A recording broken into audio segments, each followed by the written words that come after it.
વિકાસની વાતો થાય પરંતુ અમદાવાદ જેવા શહેરમાં થોડા જ વરસાદમાં પાણી ભરાઈ જાય તો વિકાસની વાતો ખોખલી લાગે। વીટીવી ન્યૂઝની ટીમ શહેરના ગુમ્મા વિસ્તારમાં પહોંચી તો અહીં સ્થાનિકો તો પરેશાન જોવા જ મળ્યા, પરંતુ આરોગ્ય કેન્દ્રના પરિસરમાં પણ પાણીનો કબજો જોવા મળ્યો। ક્યારે કેવી મુશ્કેલીઓ વેઠી રહ્યા છે ગુમ્મા ગામના લોકો, આવું જોઈએ।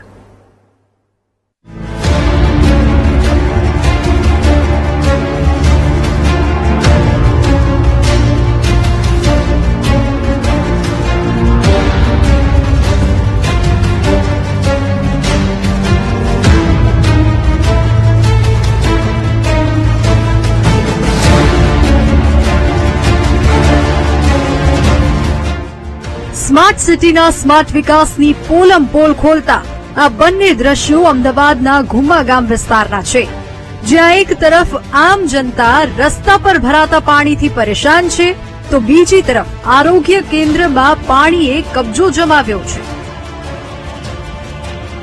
ગુમ્મા વિસ્તાર અમદાવાદનો પોશ વિસ્તાર ગણવામાં આવે છે, પરંતુ અહીં પાણી ભરાવાની સમસ્યા વર્ષો જૂની છે, જેનું આજ દિન સુધી કોઈ સમાધાન નથી આવ્યું।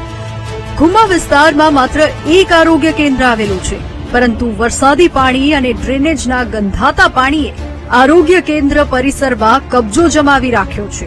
પરિસરમાં પાણી ભરાયેલું રહેતા દર્દીઓ અને ડોક્ટરો તેમજ સ્ટાફને આરોગ્ય કેન્દ્ર સુધી પહોંચવામાં ખૂબ મુશ્કેલી પડે છે। રજૂઆતો થાય પણ કોઈ સાંભળતું નથી। સારવાર માટે આવતા દર્દીઓને પણ પાણીમાં ચાલીને આવવું પડે છે, જેથી બીમારી દૂર થવાની જગ્યાએ बीमारी વધવાનો डर लागे छे। मैं बच्चे का टीका लगवाने के लिए आया था। यहाँ बहुत पानी भर रहा है, इसके लिए बहुत परेशानी आ रही है। मैं पहले भी आया था 3 दिन पहले, तब भी बहुत पानी भर रहा था। इसके लिए बहुत असुविधा हो रही है लोगों के लिए, बहुत दिक्कत आ रही है। इसकी जल्द से जल्द व्यवस्था कराएं अच्छी। गुम्मा आरोग्य केन्द्र में बधाई पानी भरे छे, गोठण गोठण सुधी पानी भरे छे। पानी में आलिए એટલે રોગ વધે, બીમાર હાજા થવા આવ્યો, પણ અહીં તો બીમાર થઈને જ્યાં હોય એવું છે।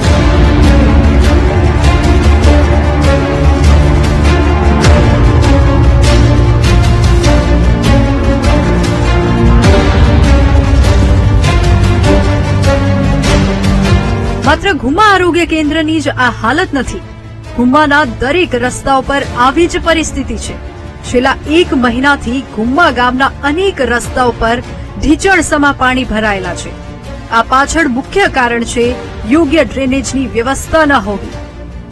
તમે ખુદ જોવો કે લોકો કેવી મુશ્કેલીનો સામનો કરી રહ્યા છે, તે આ દ્રશ્યોમાં જોઈ શકાય છે।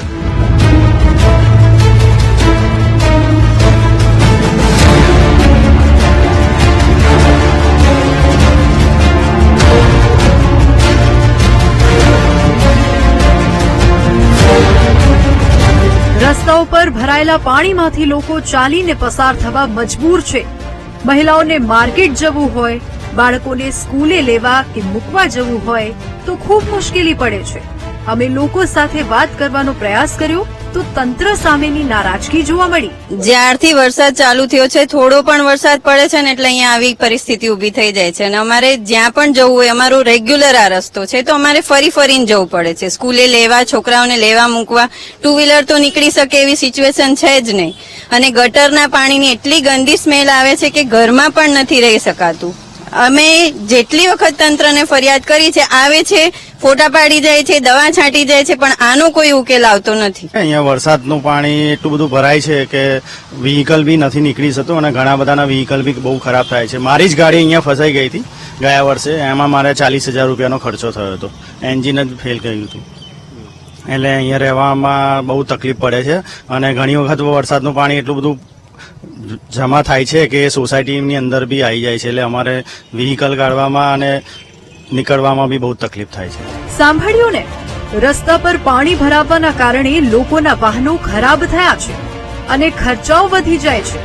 કેટલાક લોકોએ તો એવું પણ કહ્યું કે ટેક્સ ચૂકવીએ છે, પરંતુ સુવિધાના નામે મીંડું છે। હવે તમે જ વિચાર કરો કે જો શહેરના પોશ વિસ્તારની આવી હાલત હોય તો અમદાવાદને સ્માર્ટ સિટી કેવી રીતે કહેવું? કારણ કે અહીં સિસ્ટમથી લઈને તંત્ર ફેલ છે। કેમેરામેન અજય પટેલ સાથે પાર્થ જાની, VTV ન્યૂઝ, અમદાવાદ.